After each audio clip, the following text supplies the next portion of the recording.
So, how do we read the Bible correctly? What's a correct way to read the Bible? Well, the Bible is a complicated book.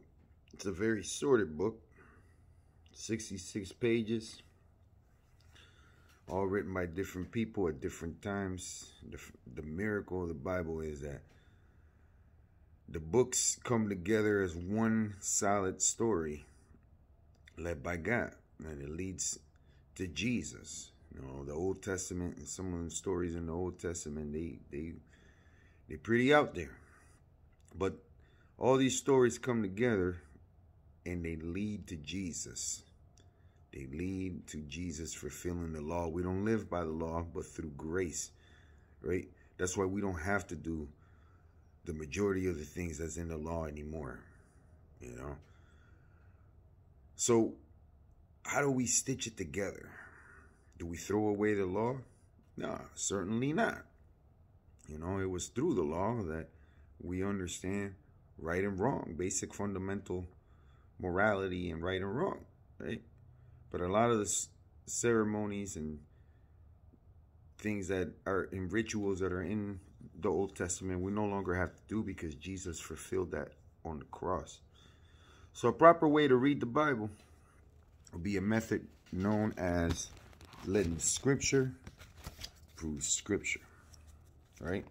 So, because we are human, and in Proverbs chapter 16, verse 2, it says, in a man's own eyes, he is righteous, but the Lord weighs the heart, right?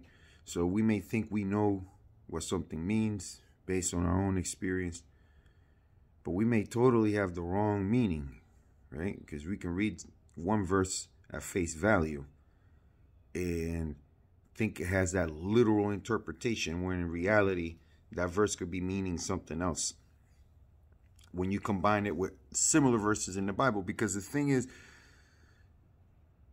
everything that God does, he always brings confirmation on, right? So everything that God does, there's confirmation to it, right? So he's never going to just say one thing by itself and not bring confirmation. He knows how we are, right? Sometimes we don't believe it's from God until we hear it again and again, and sometimes from different sources. And we realize that it's God talking to us. And as a matter of fact, that's consistent with the actual law. In Deuteronomy chapter 19, verse 15, it says, one witness is not enough to convict anyone accursed of any crime or offense they may have committed. A matter must be established by the testimony of 2 or 3 witnesses, right? So confirmation, you got to have more than 2 or 3 witnesses for the matter to be established. Jesus said, when 2 or more are gathered in my name, I am there. So apply that to the Bible, right? When you're reading the Bible, all right, it looks like, right? You got to let Scripture prove Scripture, more than one witness. So for instance, if you look at my Bible, I got tons of what they're called correlations, meaning other scriptures that connect with the scripture I'm reading. For instance, right, how it says, in the beginning God created the heavens and the earth. This is Genesis chapter 1, by the way. Now the earth was formless, empty, darkness was over the surface of the deep, right?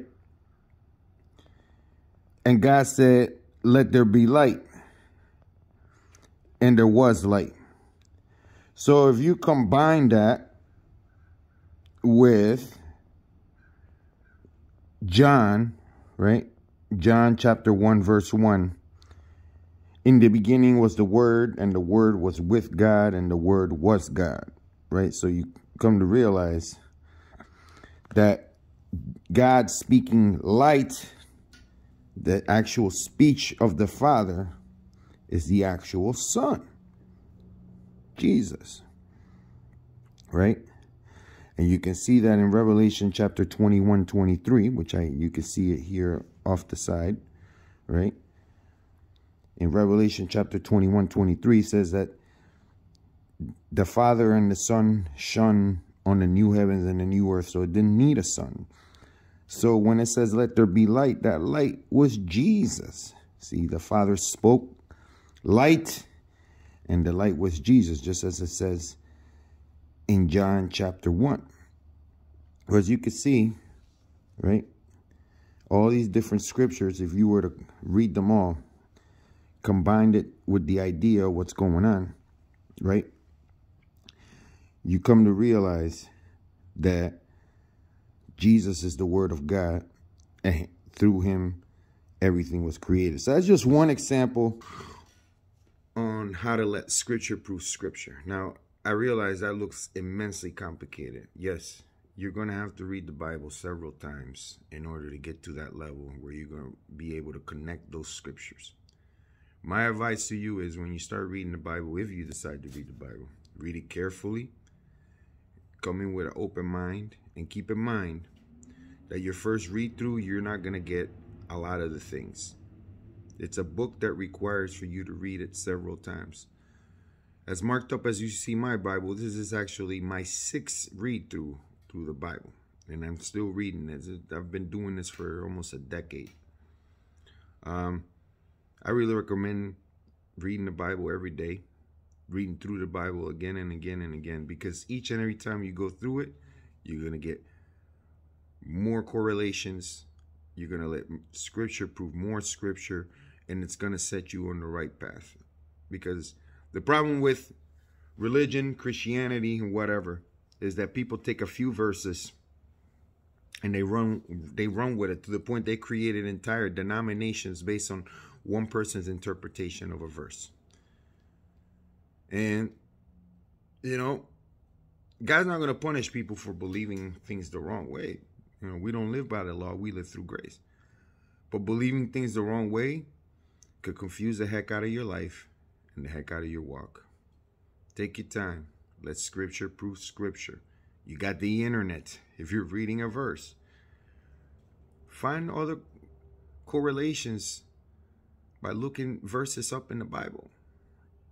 When you read through the Bible at least more than once, you're going to bring to remembrance different verses that may connect with that same verse you're reading again.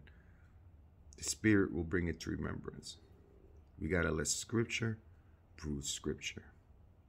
Shalom.